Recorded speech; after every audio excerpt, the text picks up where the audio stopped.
अमित शाह हो, चाहे दामोदर दास मोदी जी हों, ये सब उस हॉट भट्टी से, जो आरएसएस की हॉट भट्टी है, उसमें से निकल कर आए हैं।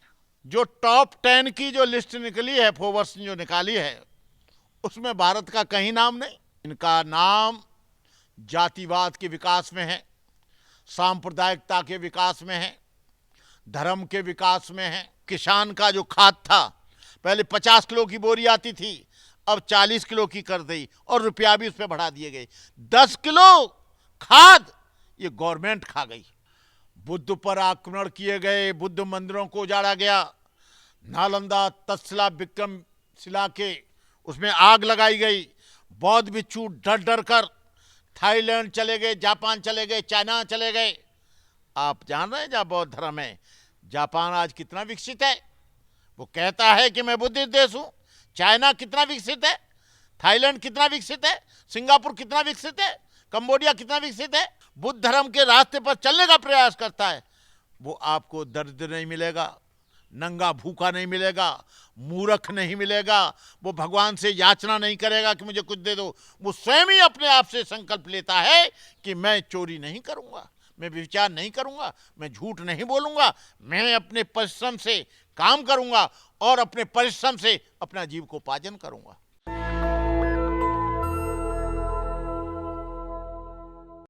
नमस्कार, मैं श्रवण कुमार। आप देख रहे हैं नेशनल दस्तक और हमारे साथ बातचीत करने के लिए तथागत भंते करुणाकर जी हैं। पहले तो स्वागत है सर आपका। मैं नेशनल दस्तक को भी हार्दिक शुभकामनाएं देता हूं। देश में एक आभा मंडल तैयार किया गया है जिसके मुखिया हैं नरेंद्र दामोदर दास मोदी, और उसमें सहयोग कर रही है देश की जो मेन स्ट्रीम मीडिया है, वो किस तरह से उनको देश के सामने उनको विश्व गुरु के रूप में प्रस्तुत कर रही है, किस तरह से उनको इस देश के सामने उनको बताया जा रहा है कि यह देश जो भारतीय जनता पार्टी की सरकार है उनके हाथों में है और मजबूत हाथों में है, शिक्षा का केंद्र हुआ करता था। इन मुद्दों पे मैं सर से बात करूंगा। आप नालंदा और तक्षशिला जैसी यूनिवर्सिटी को जानते हैं, जहां देश दुनिया से लोग पढ़ने आते थे, ज्ञान विज्ञान सीखते थे और धरातल पर इम्प्लीमेंट करते थे। लेकिन आज के जो कॉलेज यूनिवर्सिटी हैं उसमें टोकरी भर भर के आपको ज्ञान दिया जाता है, लेकिन धरातल पर आप उससे 1 रुपया भी नहीं कमा पाएंगे, आप उससे जीविकोपार्जन भी नहीं कर पाएंगे।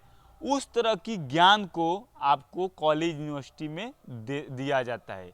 लेकिन सवाल है, जिस धम पर बाबा साहब अम्बेडकर जो एक महानायक, ज्योतिबा फूले जिन्होंने शोषित वंचित समाज को आवाज दी, छत्रपति साहू जी महाराज जिन्होंने भागीदारी का खुलकर समर्थन किया और एससी एसटी ओबीसी समाज में जो जातियां हैं उनको मुख्य धारा में लाने की कोशिश की। सर, अगर देखा जाए आज के जो कॉलेज यूनिवर्सिटी हैं उसमें ये देश संविधान से चलता है, लेकिन संविधान को आज भी सिलेबस में लागू नहीं किया गया है। और कल का जो देश में जो शिक्षा का केंद्र हुआ करता था उससे तमाम लोगों में समानता, समरसता, भाईचारा उकर आता था। लेकिन आज के कॉलेज यूनिवर्सिटी और कल के कॉलेज यूनिवर्सिटी में आप क्या फर्क देखते हैं? देखिए, शिक्षा का स्तर तो भारत में दिन प्रतिदिन गिरता जा रहा है। मोदी जी को कोई विश्व गुरु कहिए, स्वर्ग का गुरु कहिए, पाताल का गुरु कहिए, हवा का गुरु कहिए, पानी और जल का गुरु कहिए, इससे कोई फर्क नहीं पड़ता है। ये सब वो लोग हैं, ये जो जहां से लीड होते हैं, जहां से इनको मोटिवेट किया जाता है, जहां से इनको संचालित किया जाता है, वो इनका हेड ऑफिस नागपुर में है आरएसएस का। चाहे अमित शाह हो, चाहे दामोदर दास मोदी जी हों, ये सब उस हॉट भट्टी से, जो आरएसएस की हॉट भट्टी है, उसमें से निकल कर आए हैं। अभी मैं कुछ दिनों से देख रहा हूं, जो टॉप 10 की जो लिस्ट निकली है, फोर्ब्स ने जो निकाली है, उसमें भारत का कहीं नाम नहीं, कहीं नाम नहीं। एक छोटा सा देश इजराइल, जहां की 4 करोड़ का आबादी है, उसका नाम है। रसिया, जहां 30 करोड़ 35 करोड़ लोग हैं, उसका नाम है। 16 करोड़ लोग अमेरिका के हैं, उनका नाम है। जापान जो है पूरा का पूरा 8-10 करोड़ है, उसका नाम है। इनका नाम दुनिया के विकास में कहीं नहीं। इनका नाम जातिवाद के विकास में है, सांप्रदायिकता के विकास में है, धर्म के विकास में है, अंधविश्वास में आगे हैं, आडंबर पाखंड में आगे हैं, अव्यवस्था में आगे हैं। यहां का कोई इनका नाम नहीं है। और ये इतने ही मजबूत हैं, जितनी बेइज्जती देश की मोदी जी के समय में हुई है, उतनी इस देश में कभी नहीं हुई है। पहले 200-250 लोग हथकड़ी डाल के भेजे गए, दोबारा एक एरोप्लेन और आ गया, उनको भी हथकड़ी डाल के। किसी भी देश का वो नागरिक तो है, इस देश की अस्मिता तो है। आप जब हमारे देश में उनको वापस कर रहे हो, ऐसा काम तो म्यांमार ने भी नहीं किया, जिन उनको निकाला था मुसलमानों को। निहंग थे, कौन थे वो, कौन से, रोहिंग्या। उनको भी हथकड़ी नहीं डाली, उनको भी बेड़ियां नहीं डाली। इनको तो वहां पेशाब करने के लिए भी जा रहे हैं तो अब हाथ में हथकड़ी डाल के जा रहे हैं, पैर में बेड़ी डालकर जा रहे हैं। अरे लानत है तुमको। फिर उससे ट्रंप से आप हाथ मिलाने के लिए जा रहे हो। ट्रंप से आप इतने घबरा गए, हमारा हम रहे नहीं रहे, हम लड़ेंगे, हम घुटेंगे।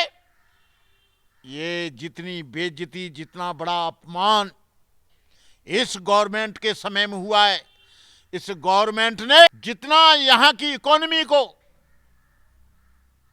और जितना यहां की वो जीआरपी है, क्या जीडीपी जितना गिरी है।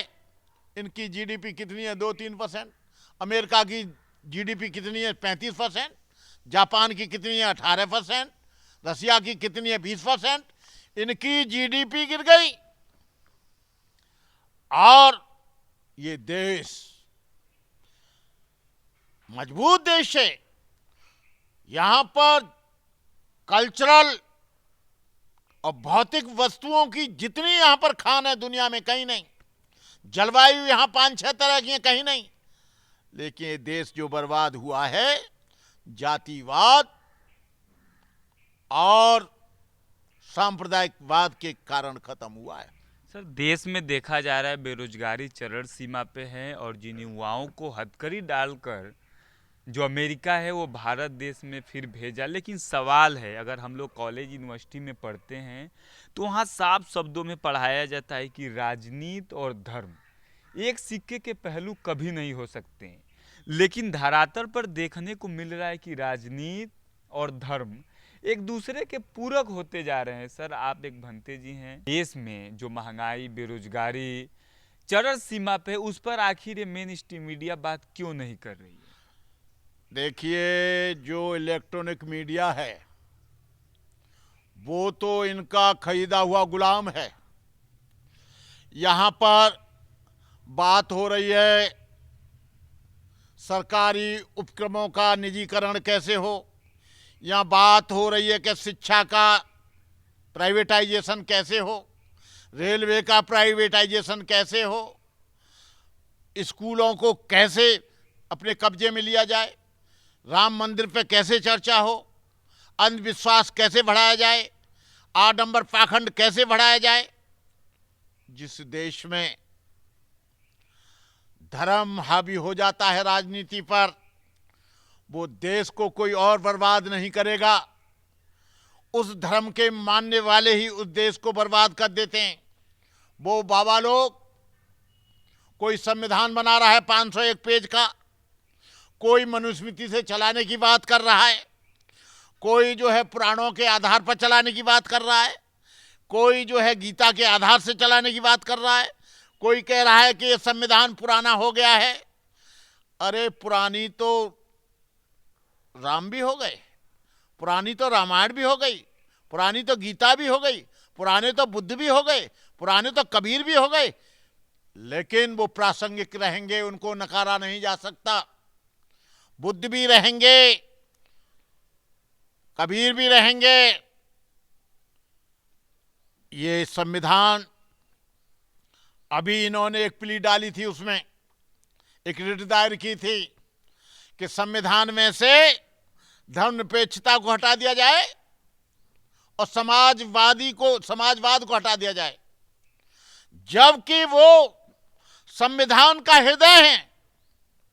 जिस देश में धर्मनिरपेक्षता नहीं रहेगी, वो देश मुसलमान कहेगा मैं अपने तरीके से चलाऊंगा, ईसाई कहेगा मैं अपने तरीके से चलाऊंगा, बौद्ध कहेंगे मैं अपने तरीके से चलाऊंगा, हिंदू कहेगा मैं अपने तरीके से चलाऊंगा। इसलिए डॉक्टर अंबेडकर के सोच को हम सलाम करते हैं कि डॉक्टर अंबेडकर ने कहा ये देश न रामायण से, न गीता से, न कुरान से, न त्रिपिटक से, न किसी और धार्मिक ग्रंथ से चलेगा। ये देश चलेगा करुणा से चलेगा, समता से चलेगा, भाईचारे से चलेगा, सबको समान अवसर देने से चलेगा। ये देश शिक्षा से चलेगा, ये देश जो है मानवता से चलेगा, देशभक्ति से चलेगा। क्या देशभक्ति में मुसलमानों का योगदान नहीं है? जब अंग्रेज को भगाया तो आप जाकर इंडिया गेट पे देख लीजिए, सबसे ज्यादा ऊपर ज्यादा नाम मुसलमानों के मिलेंगे। ये जो कच्छाधारी हैं, ये एक भी जेल नहीं गया, एक इनका गुरु जेल गया था तो उसे अंग्रेजों से माफी मांगकर आया था। कहने का मतलब यह है, जिन लोगों ने कुर्बानी दी वो लोग पीछे हट गए, और जो लोग मलाई खा रहे हैं, जो इस देश को बेच रहे हैं, जो इस देश को पूरा खंड खंड कर रहे हैं, वो लोग मलाई खा रहे हैं। लेकिन आपने बात की करुणा की, समानता की और भागीदारी की, तो सबसे ज्यादा मोदी जी बात करते हैं। कहते हैं कि हवाई चप्पल पहनने वाला हवाई जहाज में घूमेगा, 80 करोड़ लोगों को रोजगार राशन दिए हैं। मोदी जी कहते हैं कि पूरा देश हमारे परिवार का हिस्सा है। तो सबसे ज्यादा तो समानता और करुणा की बात मोदी जी करते हैं। समानता आ गई तो रेलवे क्यों बेचा जा रहा है? कौन सी मुसीबत आ गई? एयरपोर्ट क्यों बेचे जा रहे हैं? बीएचएल क्यों बेच दिया गया? बीएचईएल क्यों बेच दिया गया? ऑर्डिनेंस फैक्ट्री क्यों बेच दी गई? आपके तमाम पेट्रोल के और जिसके कार्यक्रम क्यों बेच दिए गए? बैंकों का निजीकरण क्यों कर दिया गया? क्योंकि कहीं न कहीं कोई न कोई गड़बड़ है, और अडानी और अंबानी को, एक परिवार को, गुजरात के लोगों को मालदार करने में लगे। किसी घर में जब गरीबी आती है तो आदमी तब अपने जेवर बेचता है। 265 टन सोना गिरवी क्यों रख दिया? आप कह रहे हो देश अच्छा हो रहा है, देश कंगाल हो गया, देश में अब कुछ रहा नहीं। 2 करोड़ रोजगार देने की बात करते थे, मैं तो ये समझता हूं कि 1 लाख भी नहीं लगे।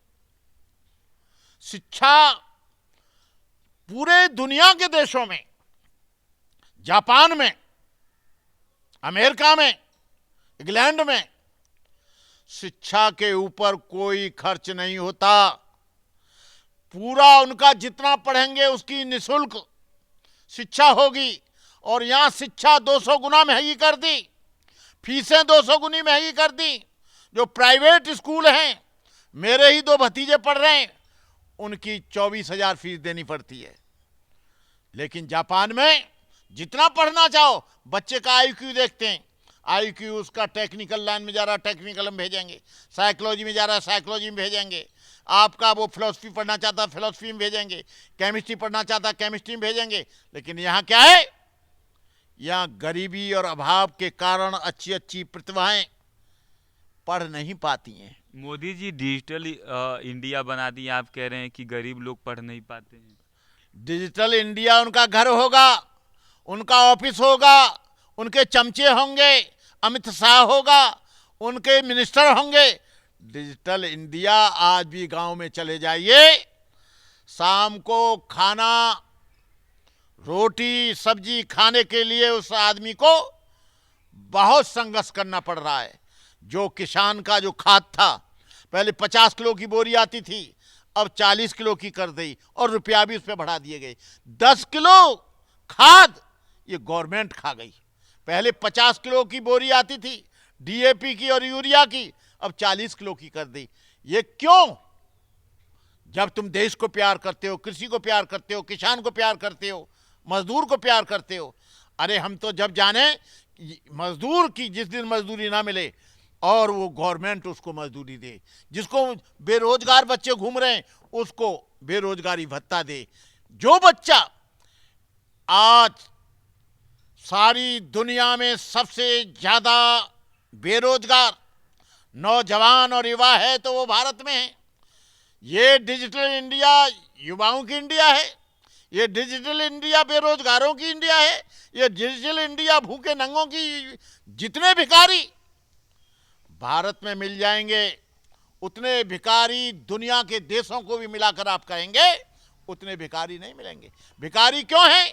क्योंकि बेरोजगार हैं, बेबस हैं, लाचार हैं, मजबूर हैं, खाने के लिए नहीं, पहनने के लिए नहीं।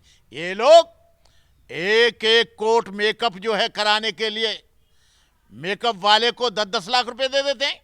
एक एक सूट जो है 40-40 लाख, 50-50 लाख का पहनते हैं। आप कह रहे हैं डिजिटल इंडिया। तो ये देश के प्रधानमंत्री हैं तो क्या चाह रहे हैं कि 500 रुपए के कपड़ा पहने? अरे हम कह रहे हैं, हम तो उनको याद करते हैं जो हमारे लाल बहादुर शास्त्री थे। वो एक ही 2 धोती रखते थे। अबुल कलाम आजाद केवल जब मरे तो 3 जोड़ी कपड़े निकले। चरण सिंह चौधरी वो हमेशा धोती और पाजामा में रहते थे। क्या उन्होंने देश में काम नहीं किया? जवाहरलाल राम ने इस देश में काम नहीं किया? जवाहरलाल नेहरू ने इस देश में काम नहीं किया? अन्य लोगों ने क्या यही एक अद्भुत सीएम है, पीएम है क्या? प्रधानमंत्री है क्या? और नहीं है क्या? ये सब चोचलेबाजी हो रही है। ये इतने बड़े जुमलेबाज हैं, जुमला कर कर के 18 हर एक के खाते में 15 लाख रुपया आएगा। अरे 15 रुपया तो आया नहीं। उन्होंने जो खाते में जमा किए थे उनके रुपया वो चले गए। भंते जी, मेरा एक सवाल रहेगा। आपको 11 करोड़ लोग आपके फॉलोअर्स हैं, आप देखते हैं, आपको देखते हैं लोग, आप एक यूनिवर्सिटी से कम नहीं हैं। लेकिन देखा जा रहा है कि जो कुंभ में जो संख्या देखने को मिल रही है, क्या आपकी बातों को लोग ध्यान नहीं देते, बस सुनते हैं? देखिए, आदमी अंधविश्वास, आडंबर, पाखंड से ज्यादा प्राप्त करना चाहता है। आप किसी बाबा को बिठा दीजिए और कह दीजिए बाबा के दर्शन कर लीजिए, आपको गाड़ी मिल जाएगी, मकान मिल जाएगा। आप गंगा में स्नान कर लीजिए, आपके पाप धुल जाएंगे। न नग्ग चर्या न जटान पंका नाना सका थंडिल सैकावा रजो वजन कुट कप धानंग शोधंति मंचंग अवतिड़ंकंका। बुद्ध कहते हैं नंगा रहने से या स्नान करने से कोई पवित्र नहीं होता। ये हमारी बाह्य शुद्धता है। और कोई भी आदमी शुद्ध तभी होगा जब उसका मन पवित्र है, उसकी वाणी पवित्र है, उसका कर्म पवित्र है।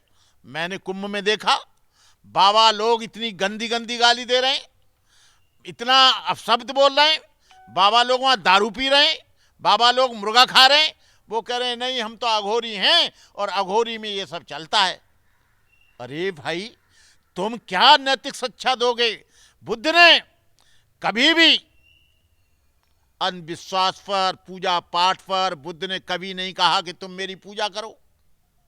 बुद्ध ने कभी नहीं कहा कि मैं गंगा स्नान करके तुमको पवित्र कर दूंगा। बुद्ध ने कभी नहीं कहा कि तुम मंदिर में जाके महान हो जाओगे। बुद्ध ने कभी नहीं कहा कि किताब पढ़कर तुम बहुत बड़े आचरणवान हो जाओगे। बुद्ध ने कहा यदि तुम्हें आचरणवान बनना है तो पहले अपने आप से ही सील का पालन करना पड़ेगा, सदाचारी बनना पड़ेगा। What is dharma? What is dhamma? To maintain purity of life is dhamma. There are 3 forms of purity: purity of mind, purity of speech, purity of body.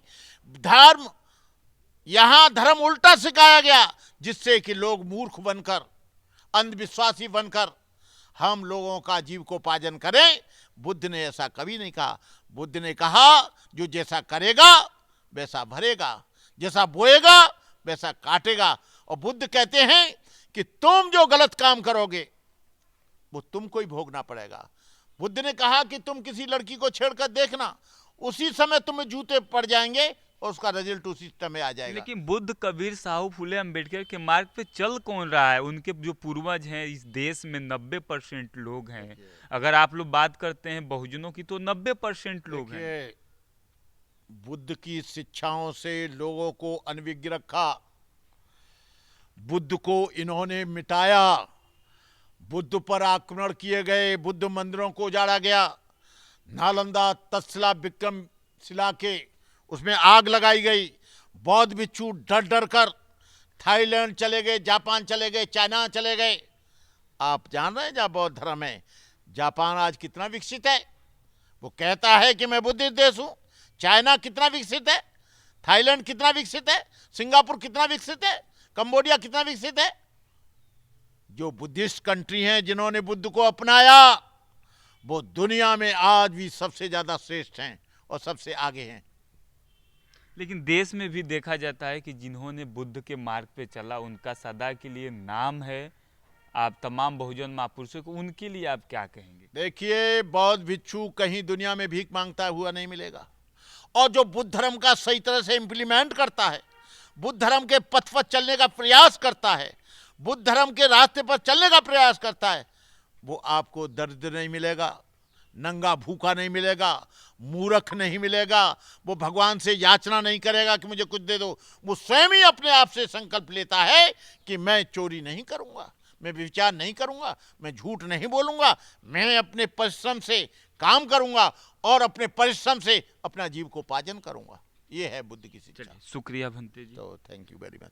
तो तथागत भंते जी थे, करुणाकर जी, इन्होंने तमाम मूल्यों पर अपनी विचार रखी। इनका साफ साफ कहना है कि जो बहुजन समाज में जन्मे तथागत बुद्ध हैं, फूले, अंबेडकर, साहू, तमाम लोग हैं जिन्होंने बुद्ध का मार्ग अपनाया, जिन्होंने इस देश को समानता दी, जिन्होंने इस देश में जाति पात धर्म का विनाश किया, वो इस देश को बनाने वाले लोग थे। और उनके समय में इस देश का नाम पूरा दुनिया में गूंजता था।